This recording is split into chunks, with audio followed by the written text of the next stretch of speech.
Uno cada noche, de Luisa María Gil Casorrán, narrado por José Miguel Soria Urios. Bichú. Nos las prometíamos muy felices en aquel comienzo de vacaciones playeras en la isla de Ré. Hacía demasiado calor para vivir el mes de agosto en un París. Mi madre estaba muy guapa e ilusionada pensando en los programados días en familia. Mi padre necesitaba descansar, ya que su trabajo como ingeniero de minas le absorbía mucho de su tiempo y energía. Vivía de avión en avión y de hotel en hotel, por lo que la estancia en el camping Les Pins para él era una liberación. Siempre gastaba bromas con madre, ya que él intentaba llevar puesto el mismo pantalón bermudas durante toda nuestra estancia semanal. Decía que como estaba de incógnito se lo podía permitir. Estaba harto de usar traje y corbata laboral. La carretera era estrecha, pero con demasiado tráfico. Pronto se truncaron las risas. Mi subconsciente solo recordaba una mole roja estrellándose violentamente contra nuestro Ford Mustang. De repente yo me deslizaba rápidamente sobre ruedas, tumbado viendo luces tintineantes y rodeado de personas vestidas de verde. El ambiente hospitalario se fue calmando a mi alrededor. El informe médico decía que no había sufrido lesión cerebral, sino únicamente magulladuras y varios huesos rotos. Así que la escayola y el collarín serían mis compañeros durante unos cuantos días. Yo estaba ansioso por ver a mi familia, aunque de momento no me estaban permitidas las visitas. Se me administraban constantemente ansiolíticos, pues me dolía más el alma que el cuerpo. Mi ánimo estaba muy exaltado, como en una premonición que desgraciadamente resultó cierta. Trajeron a mi padre en una silla de ruedas, con las dos piernas escayoladas y los ojos hinchados.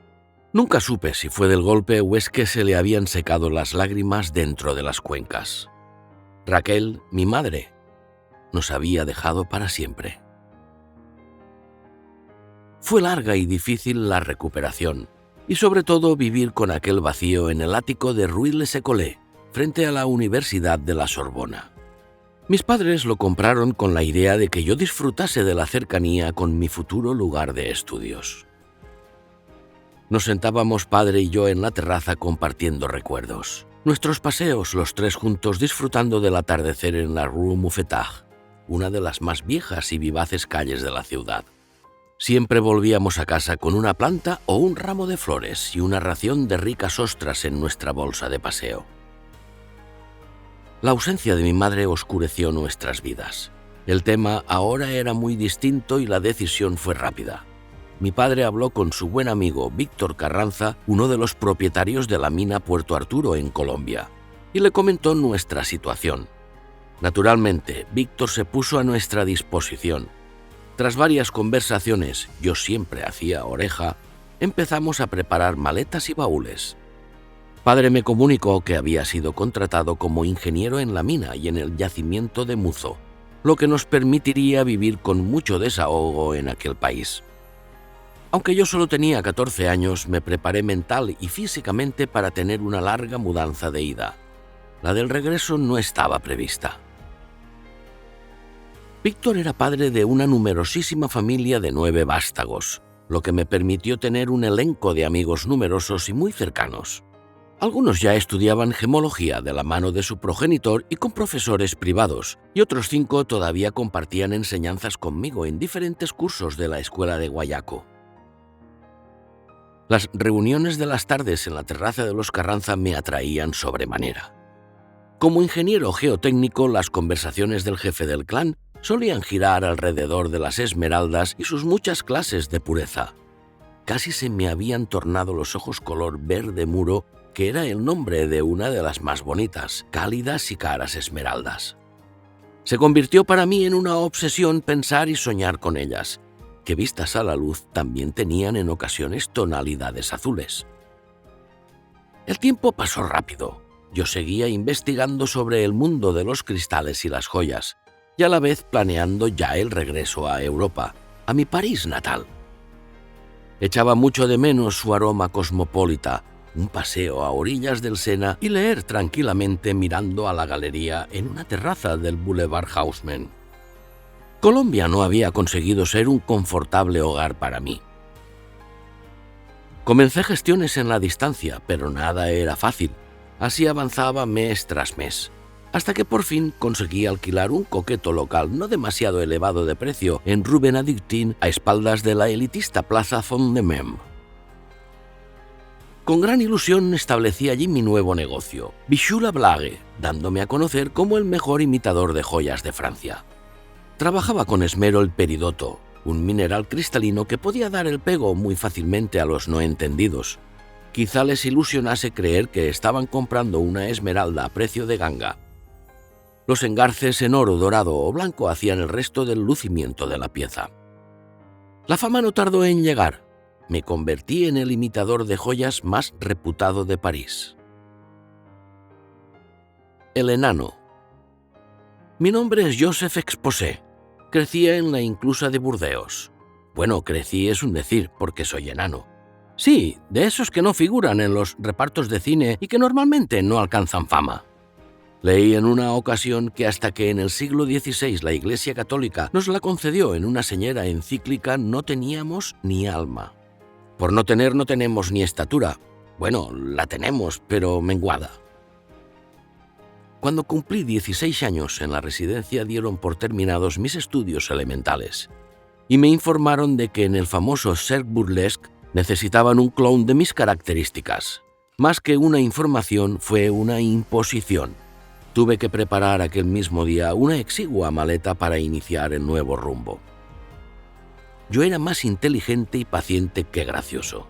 Tenía una mano especial con los animales, aunque nunca me hubiese atrevido a acercarme a un león, ni a subirme a pasear a lomos de un elefante, pero sí a enseñar a 3 perritos propiedad de Marie Turot a hacer 100 cabriolas diferentes, o a bailar con un cancán preparándolos para cuando llegásemos como circo estable al Quai des Invalides a París. Allí me estrenaría como la pequeña tribu de Joseph. Los planes del jefe eran permanecer en esa ubicación durante una temporada al menos. Marie era una mujer simpática, aunque cuando no actuaba permanecía a puerta cerrada en su roulotte. A mí me atraía mucho su belleza interior, pero sobre todo su carácter luchador. Era la véritable femme vague, así la anunciaban en unos carteles a color pegados en todas y cada una de las vallas cercanas a la ubicación del circo. La auténtica mujer barbuda, activista por los derechos de los artistas, que abogó por la prohibición de la palabra fenómeno en los espectáculos circenses. Como en este catálogo de personajes originales me veía incluido y me gustaba lo luchadora que era Marie por sus ideales, empecé a frecuentar su compañía. Se creó entre nosotros un vínculo amistoso muy bonito, y aunque ella nunca me miró como a un hombre, yo la veía como una mujer distinta. Sin duda lo era, y eso me atraía. Juntos diseñábamos los números que sus 3 perritos y yo interpretaríamos en pista. Reíamos juntos y yo me enamoraba cada día de su forma de ser y actuar. Me confesó su fecha de aniversario, pero nunca supe cuántos años cumplía, ya que tenía el rostro y el cuello cubierto por su frondosa barba. Vestía de modo rimbombante, llena de puntillas y rasos, por lo cual tampoco se podía deducir las formas de su esbelto o grueso cuerpo. Llegó el día del debut y fue apoteósico. El colorido recinto se llenó de público aplaudiendo nuestros números sin cesar.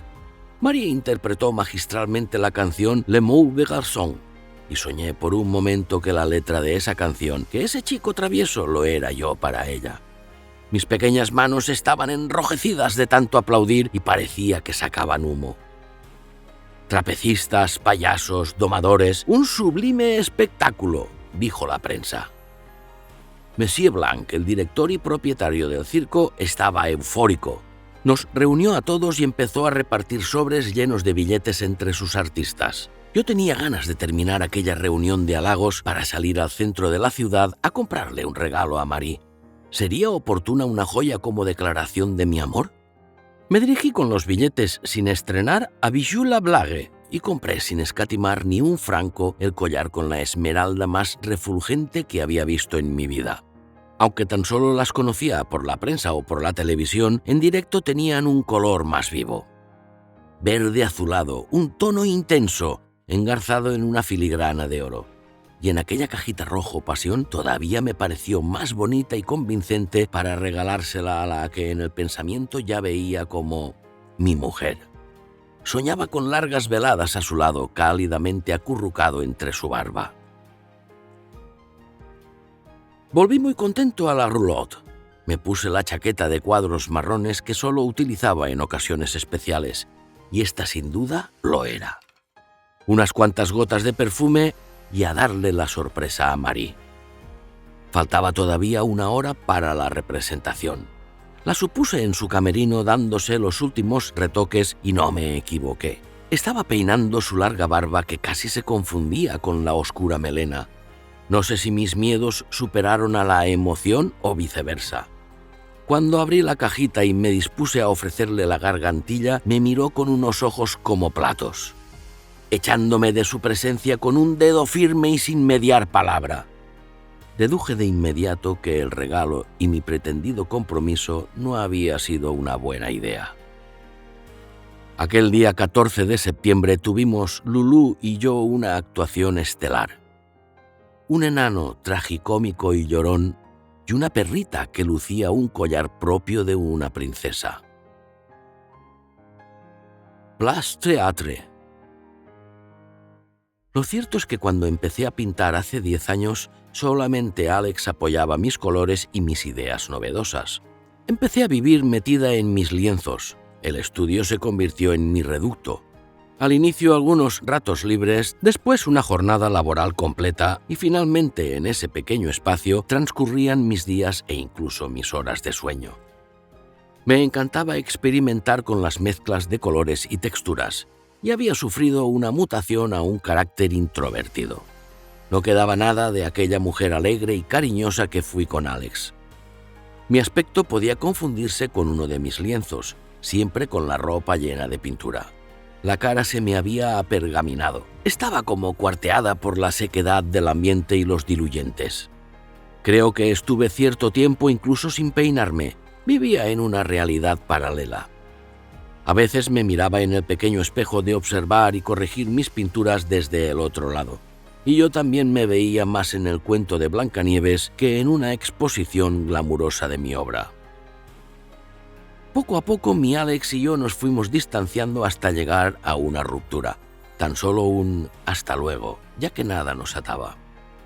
Pocos méritos habíamos hecho ninguno de los dos por tener un hijo, ni para seguir compartiendo nuestras vidas con una relación al menos cordial. De momento nos daríamos un poco de aire con una separación momentánea. Él continuaría siendo un gris empleado de banca y yo soñaba con llegar a lo más alto. Angoulême era una población no excesivamente grande y nos conocíamos. Pocas posibilidades de éxito en el ambiente artístico. No podía seguir así. Decidí liarme la manta a la cabeza y viajar a París. Mi buen amigo y profesor de arte, Denis, me había hablado en muchas ocasiones de la sala Pavillon des Arcs. Parece ser que admitían exposiciones de obras de artistas emergentes que les parecieran interesantes. Volví a mi coquetería de otro tiempo. Casi me veía un poco ridícula con aquel vestido floreado y unos zapatos de tacón, que siempre me habían destrozado los pies. No parecía una señorita française, sino una turista dispuesta a comerse el Gran París. Me senté en un velador de Château-Telis, en Plaza Théâtre, a ver pasar la vida con los ojos entornados detrás de mis grandes gafas de sol. En aquel avispero de gentes y lienzos creí ver a todos mis admirados pintores impresionistas franceses, y yo me encontraba entre ellos compartiendo un café y una conversación soñadora. Todavía mis pasos no me habían acercado a la sala Pavillon de l'Arc. Lo cierto es que tenía un poco de miedo y bastante pereza, a pesar de que Denis ya le había hablado de mi obra a su director, Mr. Bouquet. Tenía la primera puerta abierta. Noté una mirada clavada fija en mi bolso y lo protegí fuertemente bajo el brazo. Ismael se acercó a devolverme una tarjeta de transporte público que se había caído al suelo. Me sonrojé y le di las gracias muy nerviosa. No se ofendió por la desconfianza que yo había mostrado. Tenía cara de simpático y accedí a compartir mesa con él mientras tomábamos un café. Me contó que era artista callejero, hacía caricaturas de los turistas, sacaba lo justo para sobrevivir, aunque se empeñó en invitarme en esta ocasión. Otro café que se prolongó hasta la hora de cenar. Me halagó hasta límites insospechados, tanto que decidí contarle que yo era pintora reconocida y que tenía ya en ciernes una exposición. Mi viaje a la Ciudad de la Luz se debía precisamente a la necesidad de organizar el acontecimiento. Cuanto más le mentía, con más interés me miraba. Fui a verle de nuevo al día siguiente y al otro y al otro. Me pedía que le contase de aquella importante exposición.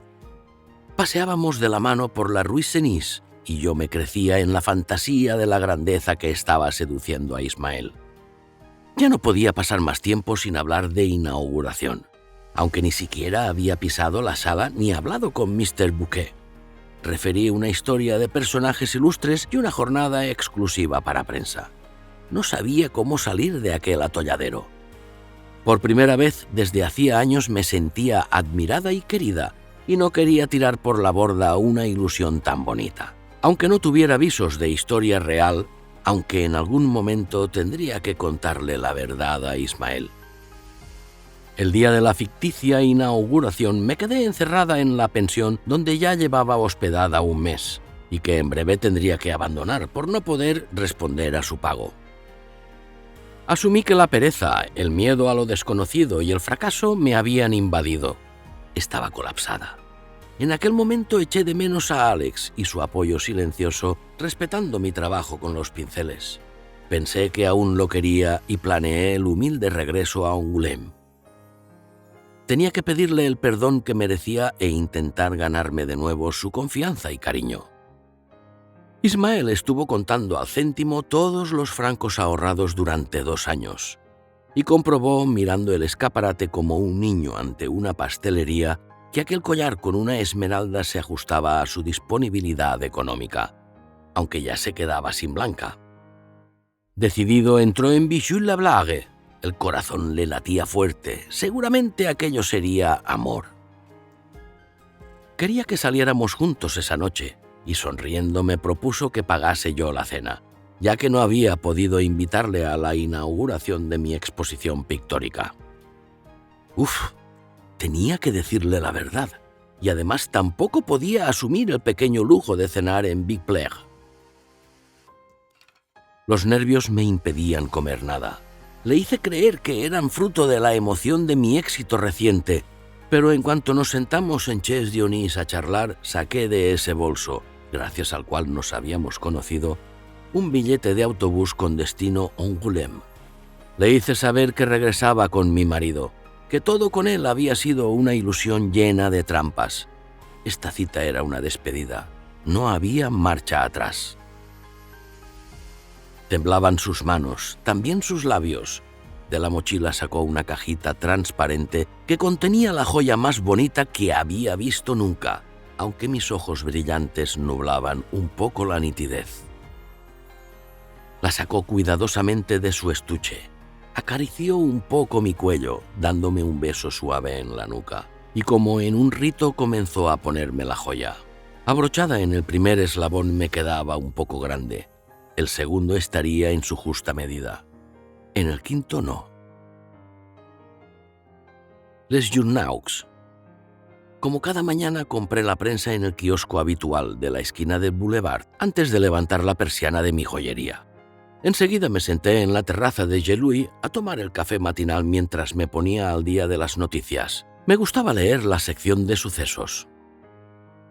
Cirque Burlesque suspende las sesiones de hoy, como luto y respeto por el fallecimiento de Joseph, el domador de perritos. Se desconocen las causas del accidente que provocó el óbito. Descansen Pikes. Un regalo enamorado de esta la tragedia. En presencia de numerosos testigos, muere asfixiada en Chez-Marie una mujer joven, mientras su pareja intentaba infructuosamente desabrocharle el collar de esmeraldas, que ella misma se había colocado hacía unos segundos alrededor del cuello. Tomé un sorbo de mi humeante café noir y fruncí el ceño del recuerdo. dispuesto ya a levantar la persiana de Bijou la Blague, esperando el próximo cliente.